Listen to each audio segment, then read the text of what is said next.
புத்தன் இயேசு காந்தி பிறந்தது பூமியில் எதற்காக?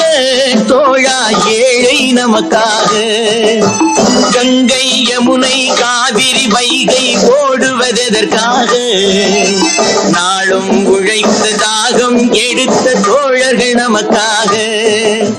கேள்விக்குறி போல் முதுகு வளைந்து உழைப்பது எதற்காக?